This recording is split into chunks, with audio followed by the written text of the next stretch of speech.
안녕하세요. 아나운서 허연주입니다. 목포 여수 MBC가 공동으로 제작한 다가온 뉴스 시간입니다. 이번 주는 전지훈련 선수단이 지역의 체험관광 프로그램에 참여하면서 지역 경제에 도움을 주고 있다는 소식 준비했고요. 3대째 전통 온기의 맥을 이어오고 있는 이들을 만나봤습니다. 함께 보시죠.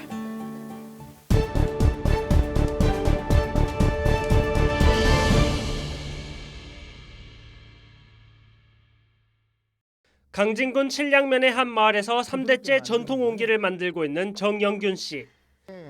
1980년까지 마을 전체가 옹기 제작과 판매에 매진할 정도로 왕성했지만 김치 냉장고와 플라스틱 상용화로 지금은 정씨 일가 한 곳만 맥을 이어가고 있습니다. 만약에 안 예쁜다고 하면 내가 옹기 마을인지 어떻게 알겠어? 모르지 않아요. 그렇죠. 그것이 아서서 그 맥맥이나 이어가자 함께 하다 보니까 우리 아들이 또 한다 함께. 네모난 판을 물레를 이용해 돌리면서 쌓아 올리는 전남 옹기의 특징인 쳇바퀴 탈인 방식으로 옹기를 빠르고도 견고하게 만들어내고 있습니다. 아들 정영균 씨는 국가무형문화재 96호인 아버지의 기법을 30년째 전수받으면서도 자신만의 새로운 방식을 도입했습니다. 전통은 고수하면서도 변화하는 환경에 적응하기 위해 옹기를 그릇을 넘어 작품으로 승화시키려는 겁니다. 백자 흙과 옹기 흙을 섞어 거대한 달 항아리 모양의 옹기를 만드는 등 작품화에 나섰습니다. 옹기의 장점은 크게 만들 수 있는 거예요. 다른 자기에 비해서. 그래서 그 장점을 최대한 살려서 좀 크지만은 좀 온화한 작품을 만들고 싶어요. 정씨 부자는 올해부터 외국인 대상 옹기 투어와 도예 전공자 워크숍 등을 통해 옹기의 아름다움을 더 널리 알릴 계획. 정씨 부자의 옹기 사랑에 강진 봉황마을의 가마는 오늘도 꺼지지 않고 있습니다. MBC 뉴스 박종호입니다. 전남의 한 골프장입니다. 필드 가운데 축구장 절반 크기인 11,000여 제곱미터 부지가 국공유지에 속해 있었지만 사용료를 내거나 매입하지 않고 5년 넘도록 무단 점유해 왔습니다. 전라남도 감사관실의 특정 감사를 통해 확인된 것으로 9,500만 원의 변상금이 부과됐습니다. 이 같은 방식으로 국공유지를 무단 점유하고 있던 리조트와 야구장 등의 부지는 165건 8만여 제곱미터, 또 국공유지뿐만 아니라 지자체 소유의 땅들도 시스템에 등록되지 않는 등 관리 사각지대에 있던 것으로 감사 결과 드러났습니다. 전라남도와 22개 시군이 관리하고 있는 공유재산 70만 개 가운데 이처럼 자산이 일치하지 않는 사례는 11만여 개, 회계 결산에 누락된 자산만 8천억 원 수준인데 실거래가를 감안하면 5배 이상일 것으로 추정됩니다. 실거래가로 하게 되면 3배, 5배니까 약 평균 잡아서도 한 3조 원 정도의 자산이 누락되어 있었는데 이것들을 제대로 관리를 못하고 있었던 것은 조금 뼈아픈 부분이 아닌가. 또 무형문화재 전통주 제조 방법에 특허를 출원해놓고 등록료를 내지 않아 특허권을 빼앗기는 등 특허청에 22개 시군의 이름으로 등록돼 있는 지식재산권 2,773건 가운데 36%가 제대로 관리되지 않는 것으로 드러났습니다. 지식재산권을 제대로 관리도 하고 또 그 지식재산권을 통해서 그렇게 많은 수익이 창출될 수 있도록 해외 사례 또 우리 국내 사례를 제시를 했습니다. 그래서 전라남도의 공유재산은 모두 54조 원. 전라남도는 전담 조직 부재와 전문성 부족 등을 허술한 관리의 원인으로 보고 대책 마련에 나섰습니다. MBC 뉴스 김윤희입니다. 지난 2022년 7월 세계 최초이자 친환경 기술로 주목을 받았던 광양시 초남공단의 한 공장 착공식. 폐플라스틱에서 재사용 가능한 기름을 만들어내는 회사입니다.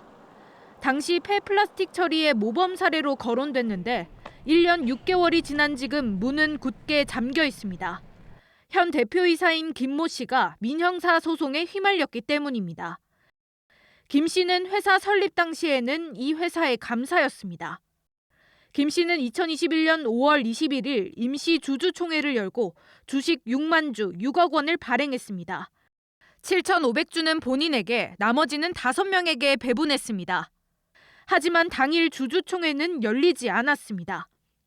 주총 의사록에는 주주 6명이 전원 참석했다고 돼 있지만 김 씨를 제외하고 아무도 참석하지 않았습니다. 주총이 있다는 것조차 몰랐다는 주주들. 결국 의사록과 차용증, 신주식 청약서와 주식 인수증 모두 김 씨가 꾸며낸 것이라고 말합니다. 명의를 빌려주고 일정 주식을 받고 나중에 공장이 준공이 되면은 이제 취업을 시켜주는 조건으로 제 명의 가지고 이제 주주들이 알아서 했던 것이죠. 이렇게 허위로 주총을 연 건 본인 주식을 불리기 위한 목적이라는 게 일부 주주들의 주장입니다. 2021년 5월에 모든 위조나 이런 부분을 행위를 해놓고 본인이 회사에 대한 그 주식이나 이런 부분들을 최대한 자기의 입장에서 자기가 가져가려고. 주주들은 김 씨에 대해 배임 횡령 의혹도 제기합니다. 법인 통장 내역을 보니 치과와 약국 등 업무와 관련 없는 지출이 확인된 겁니다. 법인 설립 후 투자받은 10억여 원 가운데 8개월 동안 김 씨가 개인적으로 사용한 돈은 7억 원으로 추정하고 있습니다. 검찰에서 혐의를 잡았습니다. 치과, 약국, 병원 사소한 걸 다 쓰고 자기 생활비까지 다 썼더라고요. 그리고 모르는 사람한테 돈도 많이 가고. 현재 김 씨는 주주들의 말이 터무니없는 얘기라며 혐의를 모두 부인하고 있습니다. 김 씨의 변호인은 상당 부분은 무혐의 처리가 됐고 일부는 기소로 검찰에 넘겨졌다며 조사가 진행 중이라고 밝혔습니다. 지난해 6월 기준 회사 통장의 잔고는 0원. 세계 최초라며 총만 받던 공장은 다 짓고도 한 번도 제대로 가동하지 못한 채 빈 깡통이 되어버렸습니다. MBC 뉴스 김담희입니다.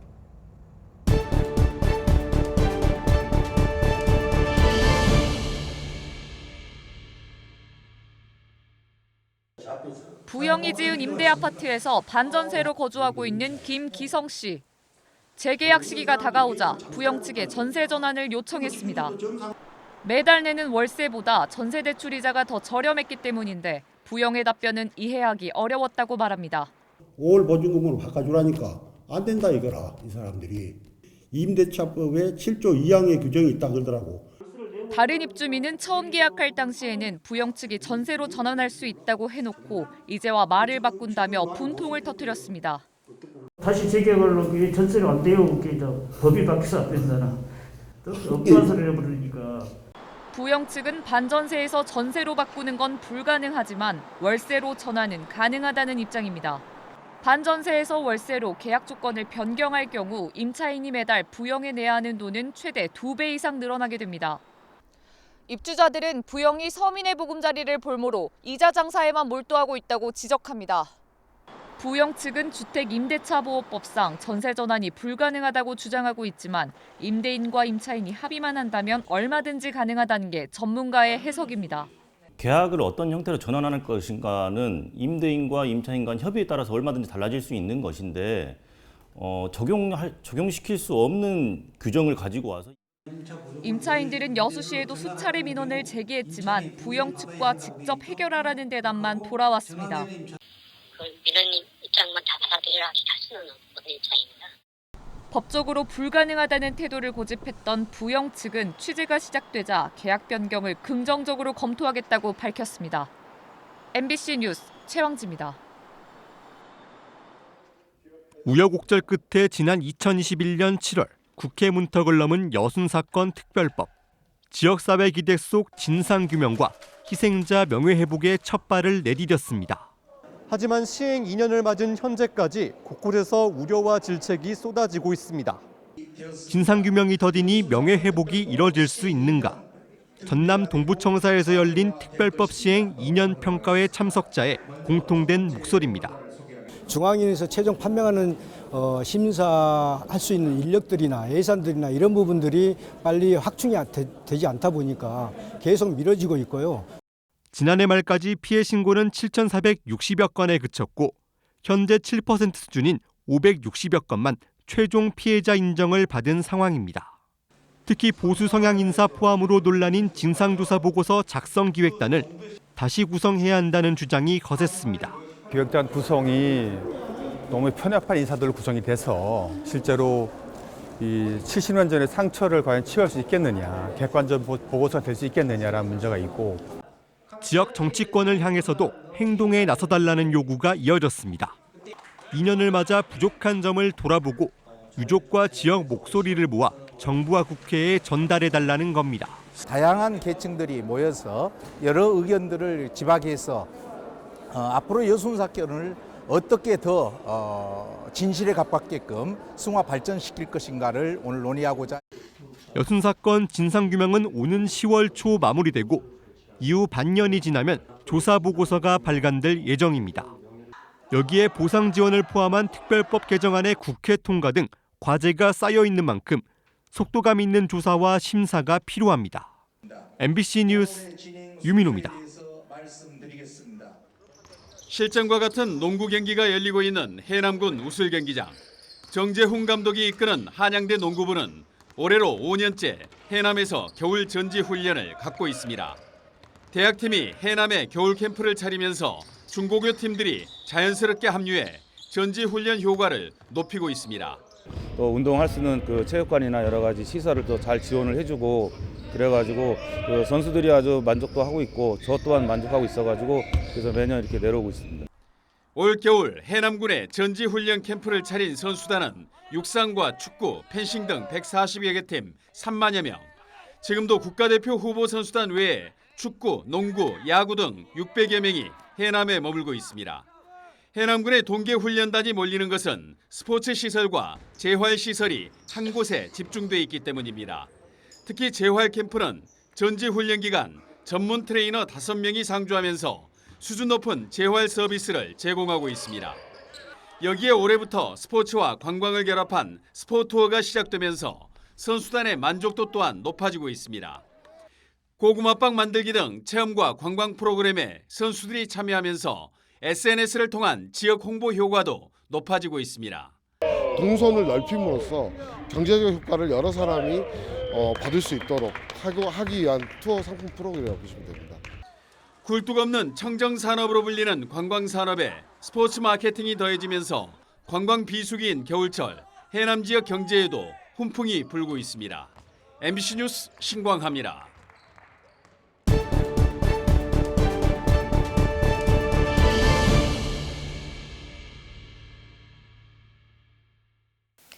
오늘 다가온 뉴스 어떻게 보셨나요? 다음 이 시간에는 더욱더 풍성한 소식으로 찾아뵙겠습니다.